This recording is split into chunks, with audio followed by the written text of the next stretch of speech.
और इस digital platform पर आप सभी का स्वागत है। आज का जो हमारा लेक्चर है वो इकोलॉजिकल रिलेशनशिप, पारिस्थितिक संबंध। किसी पारितंत्र में अलग अलग प्रकार के जीव निवास करते हैं। ये अपने भोजन के लिए, आवास स्थान के लिए, अपने वृद्धि एवं विकास के लिए पर्यावरण के साथ तथा अन्य जीवों के साथ अलग अलग संबंध स्थापित करते हैं। ये स्थापित संबंधों के कारण ही वो अपने जीवन का आगे जीविकापार्जन कर सकते हैं। जैसे आप सभी को पता है, ह्यूमन बीइंग, मानव एक सामाजिक जानवर है, या इंसान जो है हम बोलते हैं कि सामाजिक जानवर है, क्योंकि वह सामाजिकता या एक दूसरे के सहयोग से अपने जीवन में वृद्धि और विकास कर सकता है।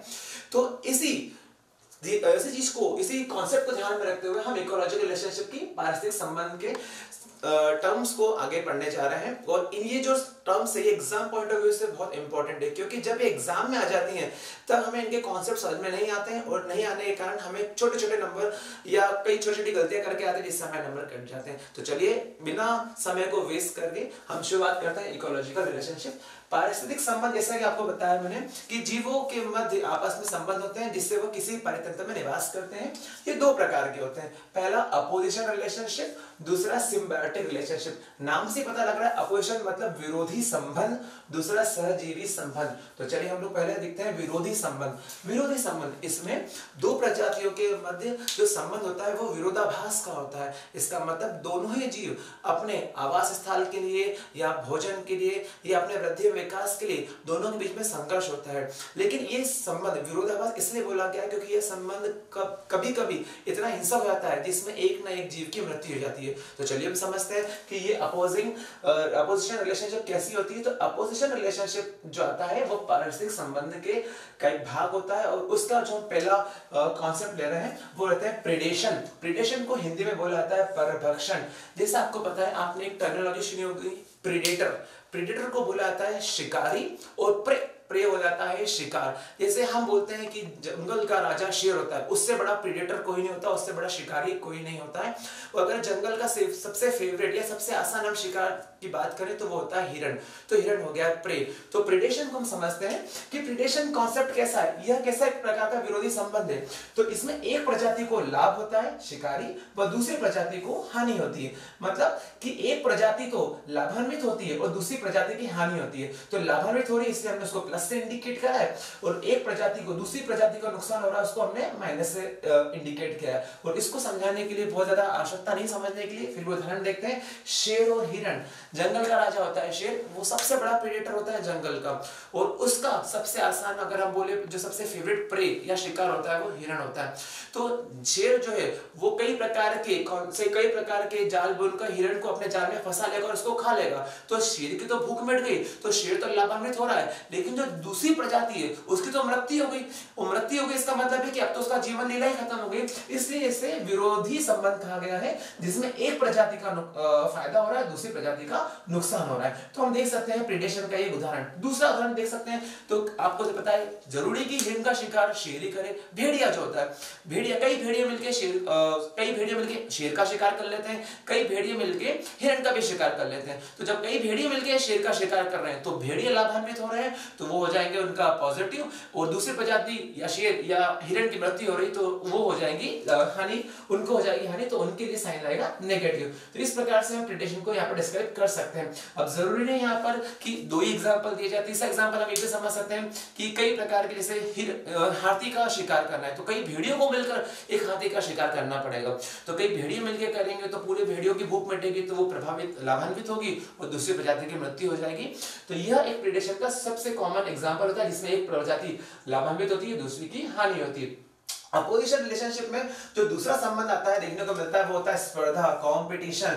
हमको आज भी देखने को मिलता है कि आज भी हम एग्जामिनेशन पॉइंट ऑफ व्यू से जब एग्जाम की तैयारी करते हैं तो कट थ्रॉट कंपटीशन है, गला कट कंपटीशन है। एक एक सीट के लिए हजारों कैंडिडेट अपने एग्जाम फॉर्म को भरते हैं और अपने अपने लक को आजमाते हैं। उसी तरीके से जीव भी भोजन के लिए, आवास स्थान के लिए एक दूसरे के लिए इतनी कंपटीशन करते हैं कि कभी ना कभी ऐसा भी होता है कि दोनों जीव की लाभ भी होते हैं और कभी ना कभी दोनों जीव की हानि होती है। तो स्पर्धा इस प्रकार का संबंध होता है जिसमें दोनों ही जीव की हानि होती है। अब दोनों ही जीव की हानि कैसे? हमारे प्रकृति में कई स्थान ऐसे हैं जहां पर संसाधन की बहुत कमी है, भोजन की बहुत कमी है, वास स्थल की बहुत कमी है। जब भोजन की कमी होगी तो चार लोग एक भोजन के लिए भटकेंगे, जब वास स्थान की कमी होगी तो 4 लोग एक वास स्थान के लिए आपस में झगड़ेंगे, तो इसमें क्या होगा कि जब आपस में लड़ेंगे तो दोनों का ही नुकसान होगा। तो इस प्रकार के संबंध में हम देखते हैं कि दोनों ही प्रजाति हो, दोनों का प्रजाति का नुकसान होता है। उसका कारण क्या है? सीमित आहार का होना, आवास स्थान सीमित होना, लिमिटेड रिसोर्सेस होना, इससे दोनों ही प्रजाति को नुकसान होता है। अच्छा, स्पर्धा या कंपटीशन जो पारिस्थितिक संबंध है, ये भी 2 प्रकार का होता है। अंतरजातीय अन्योन्य क्रिया या इंट्रा स्पेसिफिक अन्योन्य क्रिया को बोलते हैं इंटरैक्शन अगर हम बात करते हैं तो ये अंतरजातीय इंटरैक्शन, और दूसरा होता है अंतरजातीय या इंटर स्पेसिफिक इंटरैक्शन। तो अंतरजातीय क्या होता है? मान लीजिए मैंने आपको बताया कि यह जो कंपटीशन है इसमें दोनों ही प्रजातियों का क्या होता है? हानि होती है। चलिए हम देखते हैं एलिफेंट के एग्जांपल से कि एलिफेंट के एग्जांपल से हम कैसे इसको प्रूव करेंगे कि अंतरजातीय अन्योन्य क्रिया में दोनों ही जाति का नुकसान होता है। एलिफेंट, कई प्रकार के एलिफेंट, आपको पता है एलिफेंट झुंड में रहना पसंद करते हैं।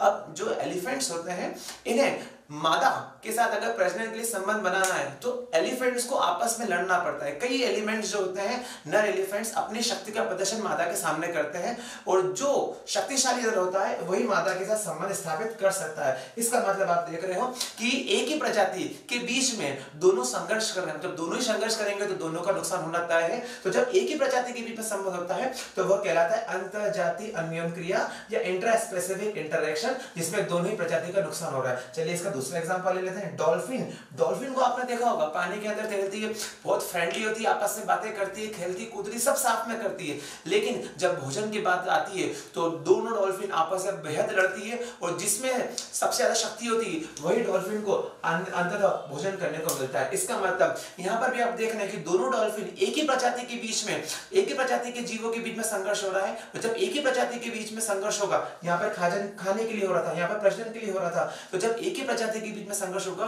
और दोनों ही प्रजाति एक ही प्रजाति के जीवों के बीच संघर्ष होगा और दोनों ही जिसमें हानिकारक होगा या दोनों की जिसमें हानि होगी, वह कहलाएगा अंतरजातीय अन्योन्य क्रिया या इंटर स्पेसिफिक इंटरैक्शन। अब कंपटीशन का जो दूसरा कॉन्सेप्ट आता है वो होता है अंतरजातीय अन्योन्य क्रिया। इसमें भी दोनों जीव के बीच में संघर्ष होगा, दोनों जीव की हानि होगी, लेकिन दोनों जीव एक जाति के नहीं होंगे। फॉर एग्जांपल लिजार्ड को बोलते हैं छुपकली, फ्रॉग मतलब मेंढक। लिजार्ड को भी कीड़े पसंद है, छुपकली को भी कीड़े खाना पसंद है, और मेंढक को भी कीड़े खाना पसंद है। लेकिन आपको पता है कि सीमित आहार होने के कारण, आहार क्या है? सीमित है, इंसेक्ट सीमित है, तो भाई दोनों में से जो शक्तिशाली होगा, अगर फ्रॉग शक्तिशाली हो गया तो उसको भोजन मिल जाएगा, लिजार्ड अगर शक्तिशाली होगी तो उसको भोजन मिल जाएगा। इसका मतलब इन्हें दोनों को आपस में संघर्ष करना होगा। जब दोनों को संघर्ष आपस में होगा तो दोनों की हानि होगी। इस कारण से इसको हम बोलते हैं कॉम्पिटिशन अपोजिशन रिलेशनशिप। और यह एक बेस्ट एग्जांपल है जिससे हम देख सकते हैं कि दोनों ही प्रजातियों का जिसमें नुकसान हो रहा है। दूसरा हम एग्जांपल ले लेते हैं। आपको पता है, मैंने बताया कि जब जब संसाधनों की कमी होगी, भोजन की कमी होगी या फिर वास स्थल की कमी होगी, तो मान लीजिए चूहे की कमी होगी, तो जब सांप भी खाता है चूहा, बिल्ली भी खाता है चूहा। अब मान लीजिए कि ये चूहा एक ही है और इन दोनों को चूहा खा के अपनी भूख मिटानी है, तो या तो बिल्ली सांप को खा जाए या सांप बिल्ली को डस ले, दोनों में से चीज हो सकती है। इसका मतलब ये कि अब ये दो अन्य जाति के जीव आपस में संघर्ष करेंगे और जो जीवित रहेगा उसे भोजन मिलेगा। इस तात्पर्य से हम यह निष्कर्ष निकाल सकते हैं कि सीमित आहार व आवास संसारों में दोनों प्रजातियों को जो नुकसान होता है उसे हम रखते हैं स्पर्धा के अंतर्गत। तो यह हमने देखा कि पारिस्थितिक संबंध में ये जो विरोधी संबंध होता है यह काफी हिंसक होता है। इसमें एक जीव की या तो बुरी तरीके से हार हो जाती है, कई जगह तो मृत्यु भी हो जाती है, और दूसरी जगह अगर हम एग्जाम्पल में देखें तो बुरी तरीके से हानि होती है, विरोधाभास देखने को मिलता है। लेकिन इकोलॉजिकल संबंध का एक दूसरा खूबसूरत संबंध भी है सहजीवी संबंध, जहां पर जीव को भले लाभ हो ना हो लेकिन वह एक दूसरे से इतना संघर्ष नहीं करते कि उसे बहुत ज्यादा हानि हो जाए या उसकी मृत्यु हो जाए। यह दोनों जैसे जैसे अपना जीवन यापन कर ही लेते हैं। तो चलिए हम देखते हैं सिम्बायोटिक रिलेशनशिप। सिम्बायोटिक रिलेशनशिप को हिंदी में बोला जाता है सहजीवी संबंध। सहजीवी संबंध का पहला उदाहरण या पहला जो कॉन्सेप्ट आ रहा है वो आता है म्यूचुअलिज्म। अच्छा, एग्जाम में क्वेश्चन पूछा जाता है कि म्यूचुअलिज्म से आप क्या समझते हैं?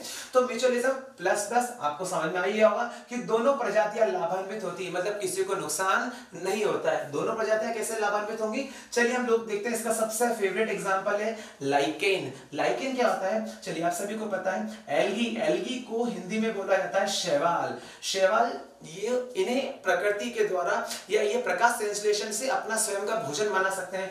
तो एल्गी जो है ये अपना स्वयं का भोजन तैयार कर लेती है, मतलब इसको भोजन तैयार करने की ऊपर वाले ने शक्ति दी है फोटोसिंथेसिस के द्वारा। ऐसे दूसरा इसका जो सहयोगी दोस्त है वो कवक, कवक को बोला जाता है फंजा है। ये जो फंजा है इसके पास रहने की जगह तो होती है लेकिन इसके पास भोजन नहीं होता है। तो आप सभी को समझ में आ ही गया होगा कि ये दोनों आपस में ऐसा संबंध स्थापित करेंगे कि एल्गी अपना भोजन थोड़ा सा किसको दे देगा, कवक को, कि भाई तू खाना खा ले, और कवक बोलेगा कि चल तूने मुझे भोजन दे दिया तो तू यहाँ पर रह ले। तो इसका एक को अपने रहने की जगह मिल गई, एक को भोजन मिल गया, इसका मतलब दोनों एक दूसरे से लाभान्वित हो रहे हैं। इस प्रकार की सहयोगी सिम्बायोटिक या म्यूचुअलिज्म को बोलते हैं लाइकेन। तो लाइकेन एक एग्जांपल है सहजीविता का जिसमें दोनों ही जीवित क्या होते हैं, दोनों ही जीव लाभान्वित होते हैं। चलिए इसका एक और एग्जांपल देख लेते हैं, बोवाइंस। बोवाइंस मतलब होते हैं काऊ या बफेलो। काऊ मतलब गाय, बफेलो मतलब भैंस। काऊ जो गाय और भैंस होती हैं यह आपको पता है दोनों शाकाहारी, घास पत्ते वगैरह दिन रात खाते हैं। तो जब ये खाते हैं तो इनको डाइजेशन में काफी दिक्कत आती है। इनको डाइजेशन के लिए चाहिए एक एंजाइम जिसे बोलते हैं सेल्यूलेज। सेल्यूलेज नाम की एंजाइम इनके शरीर में या हाथों में नहीं पाई जाती है, जिसके कारण से डाइजेशन में काफी प्रॉब्लम होती है। तो ये क्या करते हैं, एक बैक्टीरिया से दोस्ती कर लेते हैं। अब बैक्टीरिया को बोलते हैं कि देख भाई बैक्टीरिया तू हमारे इंटेस्टाइन में रहे, हम देखो रहने की जगह देंगे, देखो भरपेट भोजन देंगे, देखो रहने की जगह मिल गई, भरपेट भोजन मिल गया, और क्या चाहिए। बैक्टीरिया बोले और कुछ नहीं चाहिए, बस हम तेरे से एक चीज चाहते हैं, क्या, कि तू सेल्यूलोज नाम का एंजाइम हमको बना के दे दे। तो जैसे ही सेल्यूलोज नाम का इनको एंजाइम मिल जाता है तो ये क्या करते हैं, अपना पाचन सुधार लेते हैं। तो इनको सेल्यूलोज मिल गया, इसका पाचन सुधर गया, इसका पाचन सुधर गया तो खूब भर भर के ये पत्ते खाते हैं, सेल्यूलोज से उसका पाचन करते हैं और बैक्टीरिया को फूड दे देते हैं, रहने की जगह रहते हैं। तो जब रहने की जगह, खाने की जगह मिल गई तो सामने वाला व्यक्ति तो अपना काम यूं ही कर देगा। तो इसमें दोनों ही जीव लाभान्वित हो रहे हैं। तो इसका मतलब यह क्या कहलाया, सहजीविता। एक और एग्जांपल समझ लेते हैं सहजीविता का, और सहजीविता का एक और एग्जांपल है फूल। फूल जो होते हैं यह अपने हर फूल की प्रकृति होती है कि वो पराग या नेक्टर उत्पन्न करता है। इस नेक्टर से आकर्षित होती है मक्खियां, मधुमक्खी होती है, वो नेक्टर आकर्षित करती है उसको फूल। तो फूल के लिए वो नेक्टर, जो मधुमक्खियां हैं वो नेक्टर लेने के लिए फूल के पास जाती है। जब वो नेक्टर लेने के लिए फूल के पास जाती है तो फूल से नेक्टर तो ले लेती है, साथ ही साथ मक्खियों के पंख में या मक्खियों के पैर में दूसरे फूल के परागकण यहाँ पर आके छूट जाते हैं। तो जब दूसरे फूल के परागकण आ जाएंगे तो यहाँ पर उसका पोलिनेशन हो जाएगा, यहाँ पर उसका क्रॉस पोलिनेशन हो जाएगा, और ये जो फूल है यह आपस में नर और मादा जननांग मिल जाएंगे और इनका फर्टिलाइजेशन हो जाएगा। मतलब कि इस मक्खी को यहाँ पर नेक्टर मिल गया खाने की जगह, और फूल को जो परागकण चाहिए थे वो परागकण मिल गए, मतलब दोनों ही लाभान्वित हो गए। तो इन तीनों एग्जांपल में हम देखते हैं कि दोनों प्रजातियां लाभान्वित हो रही हैं। जब दोनों प्रजातियां लाभान्वित होगी तो ऐसे संबंध को बोलते हैं हम सहजीविता। सिम्बायोटिक रिलेशनशिप या सहजीवी संबंध में जो दूसरा कॉन्सेप्ट आता है वो क्या आता है, परजीविता या पैरासाइटिज्म। पैरासाइटिज्म संबंध में क्या होता है कि एक को लाभ होता है, एक को लाभान्वित होता है और दूसरे की हानि होती है। तो एक को लाभ और दूसरा हानि, सॉरी यहाँ पर लाभान्वित लिखा कि एक को लाभ होता है दूसरे की हानि होती है। तो यहाँ एक को लाभ और दूसरे की हानि, अब ये कैसे देखते हैं हम लोग, एक को लाभ दूसरे की हानि। चलिए देख लेते हैं। हमारी ह्यूमन बीइंग, हमारी बॉडी में कई प्रकार के बैक्टीरिया होते हैं।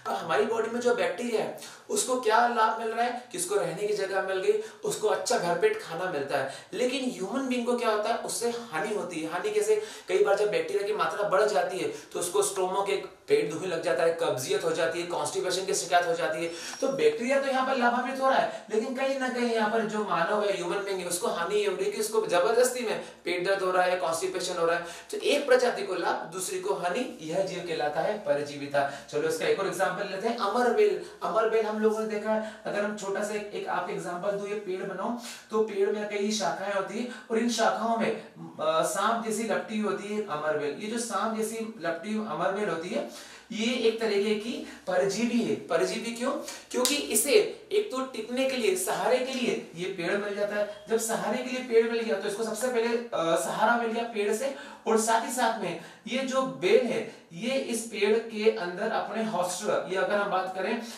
हॉस्टल्स या चूषक अंग डाल देती है जिससे ये भोजन भी लेती रहती है। इसका मतलब इस पेड़ से इसने सहारा तो लिया, साथ ही साथ में जितने भी पोषक तत्व है पौधे इस पेड़ के, ये बेल अपने साथ में ले लेती है और खुद उसका अपनी वृद्धि और विकास करती है। तो मतलब पेड़ जो है उसकी तो हानि हो रही क्योंकि उस पे एक तो ये जबरदस्ती के लिपट गई है और उसी से खून चूस रही है, और दूसरा जो खून चूस के खुद अपनी वृद्धि और विकास कर रही है। तो अमरबेल और पौधे, ये एक एग्जांपल है अमरबेल। अच्छा, अमरबेल कई प्रकार की गोलियां दवाइयां बनाने के भी काम आता है। आपको कमेंट बॉक्स में बताना है कि अमरबेल का बॉटनिकल नेम क्या है। तो अमरबेल और पौधे के बीच में जो संबंध होता है या पेड़ों के बीच में जो संबंध होता है वह भी एक परजीविता का एग्जांपल है, जिसमें अमरबेल उस पेड़ से जितने भी पोषक तत्व है उनको चूस लेती है, उस पेड़ का सहारा लेके ऊपर चढ़ जाती है, बदले में पौधे को या पेड़ को कुछ नहीं मिलता या उसकी हानि होती है। तो यह एग्जांपल हो गया पैरासाइटिज्म का। चलिए तीसरा एग्जांपल हमको, ये तीसरा जो कॉन्सेप्ट या सहजीवी संबंध देखने को मिलता है वह कहलाता है सहभोजिता, जिसे इंग्लिश में बोलते हैं कमेंसलिज्म। देखिए इस टर्मिनोलॉजी एक जैसी है, लेकिन हम एग्जांपल से समझेंगे तो बहुत अच्छे समझ में आ जाएगा। देखिए इसमें देखिए एक जीव को लाभ लेकिन दूसरा अप्रभावित। अच्छा, एक को लाभ मिल रहा है दूसरा अप्रभावित, मतलब इसको कोई नुकसान नहीं है, केवल एक को लाभ ही मिल रहा है। तो चलिए हम लोग देख लेते हैं इसका एग्जांपल। रिमोरा फिश और शार्क क्लासिक एग्जांपल है इसका। रिमोरा फिश और शार्क, आपने देखा होगा कि एक शार्क बहुत बड़ी मछली होती है। ये अगर हम देखें शार्क मछली अगर हम देखें तो ऐसी बड़ी मछली होती है। ये शार्क मछली के ऊपर छोटी छोटी अगर हम देखें ऐसी फिश जो होती है ये चिपकी होती है। अगर हम बात करें रिमोरा फिश जो होती है वो शार्क मछली के ऊपर इस तरीके से चिपक जाती है। ये शार्क मछली के ऊपर रिमोरा फिश है इस तरीके से चिपक गई। तो ये जो शार्क मछली है ये क्या करती है, जब अपना भोजन ग्रहण करती है तो कुछ छोटा मोटा भोजन इनके पास ही खाने को मिल जाता है, तो इनको बैठे बैठा भोजन मिल गया। अब ये शार्क के ऊपर चिपकी हुई है तो इनको चलने में समुद्र के अंदर अपनी एनर्जी वेस्ट नहीं करना, ये तो जाके शार्क पे बैठ गई है, जहां शार्क जा रही है ये खुद घूम रही है। तो शार्क की वजह से इनको अपनी एनर्जी खर्च नहीं करना पड़ रही है, इनको रहने की जगह मिल गई है, इनको भोजन की कोई दिक्कत नहीं है। इसका मतलब ये कि शार्क का जो भी छोटा मोटा थोड़ा बहुत झूठन भोजन मिलता है ये भोजन कर लेती है, इनको कहीं जाने की जरूरत नहीं क्योंकि इसके ऊपर बैठी हुई है।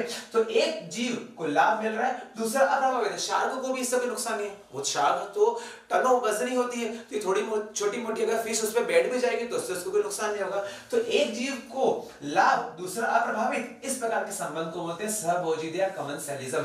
तो कमेंसलिज्म ये एग्जाम पॉइंट ऑफ व्यू से इंपॉर्टेंट है, एग्जाम में पूछ लिया जाता है कमेंसलिज्म, इसका मतलब एक जीव को लाभ दूसरा अप्रभावित। चलिए इसका दूसरा एग्जांपल देख लेते हैं, कैटल अर्गट या काउ बफेलो, इन दोनों के बीच में संबंध होता है। बिल्कुल हाँ, यह भी सहभोजिता का होता है। अब कैटल अर्गट क्या होता है, चलिए अगर आपने देखा होगा कि अगर हम बात करें कि हम कई प्रकार के, जैसे मान लीजिए कैटल है, कोई एक गाय है, आपने देखा होगा कि गाय है ये घास के मैदानों में घूम रही है, ये मान लीजिए गाय है घास के मैदानों में घूम रही है, भैंस जो अभी तालाब से उठ के आई है, तो इसके ऊपर छोटे छोटे छोटे छोटे जीव चिपक जाते हैं। जब छोटे छोटे जीव या कीट पतंग इसमें चिपक जाएंगे तो एक पक्षी होता है जिसका नाम होता है कैटल अर्गट। तो ये पक्षी नॉर्मली इनके ऊपर बैठते हैं और अपनी चोंच से इनको खाते रहते हैं। तो जब चोंच मार के इनको खाते हैं तो इनको भरपेट भोजन मिल जाता है इन पक्षियों को, साथ ही साथ में ये इनके ऊपर बैठे रहते हैं तो इनको कहीं जाने की जरूरत भी नहीं मिलती, तो बैठे बैठे इनको भोजन मिल रहा है। तो इससे हो क्या रहा है कि जो पक्षी है एर्गोट, कैटल एर्गोट, जो पक्षी का नाम है कैटल एर्गोट, इसको बैठे बैठे क्या मिल रहा है,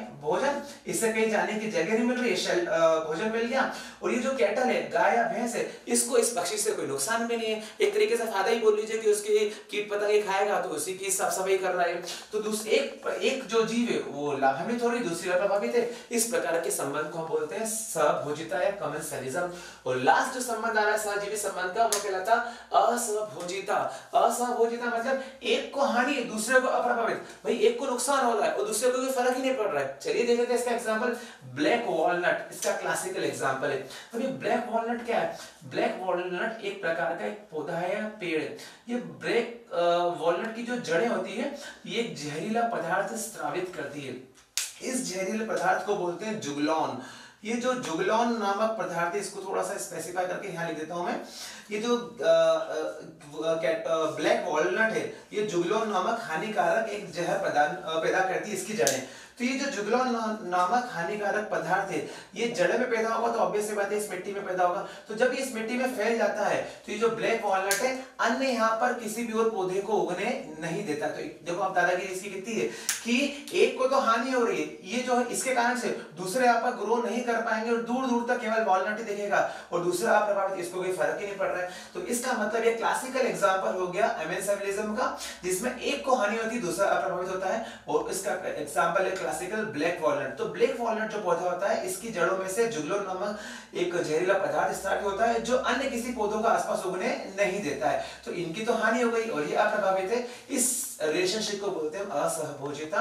और अगर इसका एक और एग्जांपल देखते हैं तो वो देखते हैं कैटल ग्रेजिंग, घास के मैदानों में बड़े बड़े घास के मैदानों में गाय चरती है, भैंस चरती है, तो ये पूरे गाय भैंस पूरे मैदान को तो खा नहीं जाएंगी, लेकिन जब एक मैदानों में चलती है तो दूसरी घास जो होती है उनको पूरी तरीके से खत्म कर देती है। तो इसका मतलब ये होता है कि खुद तो ये लाभान्वित नहीं हो रही, खुद प्रभावित नहीं हो रही, लेकिन जो घास है उसको पूरी तरीके से हानि पहुंचा देती है, घास को पूरी तरीके से नष्ट कर देती है। तो एक प्रजाति पूरी तरीके से हानि और दूसरी प्रजाति अप्रभावित होने को संबंध को मेमेंसिज्म कहते हैं। तो हमने इस छोटे से वीडियो में इकोलॉजिकल रिलेशनशिप को बहुत आसानी से समझा है, और इस कॉन्सेप्ट को अपने दिमाग में हमेशा फीड कर लीजिए, खास करके ये terminology mutualism, parasitism, commensalism, amensalism, क्योंकि एग्जाम पॉइंट ऑफ व्यू से बहुत इंपॉर्टेंट होती है।